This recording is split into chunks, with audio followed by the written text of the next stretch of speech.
ফাহিম আজকে রোনান সুলিভানের সাথে যেটা করেছে সেটা নিতান্তই লজ্জাজনক। বাংলাদেশ ফুটবল পাড়া এবং সোশ্যাল মিডিয়া যেটা নিয়ে রীতিমতো তুলকালাম কাণ্ড কিংবা তোলফাড় হয়েছে সেটাই বিশ্লেষণ করে আজকে দেখাবো। বাংলাদেশি ফুটবল সমর্থকদের বেশিরভাগ জনই বলছেন ফয়সাল সিন্ডিকেট করছে রোনান সুলিভানদের সাথে। তবে সে সিন্ডিকেটের অংশ কিনা সেটা আমি জানি না, তবে নিশ্চিতভাবে আজ তিনি রোনানের সাথে যেটা করেছে সেটা লজ্জাজনক এবং তার এতটুকু কমন সেন্স থাকা দরকার যে বিদেশ থেকে এত উঁচু টায়ারে খেলা একজন ফুটবলার আসলে তাকে কিভাবে সম্মান করতে হয়। এখানেই দেখুন, কেউ একজন তাকে জিজ্ঞেস করছে তুই ফ্রি কিক নিচ্ছি না কেন, সেখানে ফয়সাল বলতেছে আমি নিতে যাচ্ছি, এই লোকটা আমাকে নিতে দিচ্ছে না, মানে রোনানকে ইঙ্গিত করছে যে ও নিজেই নিচ্ছে।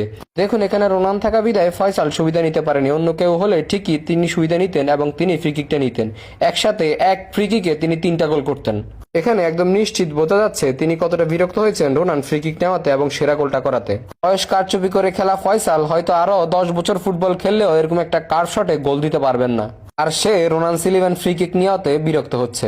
আপনি একবার চিন্তা করুন, রোনান ছাড়া অন্য কেউ নর্মাল কোনো ফুটবলার আসলে তাহলে কি হতো, বা তাদের সাথে কিভাবে আচরণ করেন ফয়সালরা। এছাড়াও আজকের ম্যাচে বারবারই দেখা যাচ্ছিল রোনানকে দেশি ফুটবলাররা বল দিচ্ছেন না এবং ইব্রাহিমকেও নামানো হয়নি পুরো ম্যাচ জুড়ে। ডেকল্যান্ডকে তো পুরো ম্যাচ বসিয়ে রাখা হয়েছে বেঞ্চে। ফয়সালরা হয়তো জানেন না এগুলো করে কখনোই বড় ফুটবলার হওয়া যায় না, সেলফিশ ফুটবল খেলে কখনোই তারকা হওয়া যায় না। লজ্জা এবং ধিক্কার জানায় ফয়সালের প্রতি এবং পরের বার থেকে নিজেকে শুধরে নেওয়ার অনুরোধ রইল।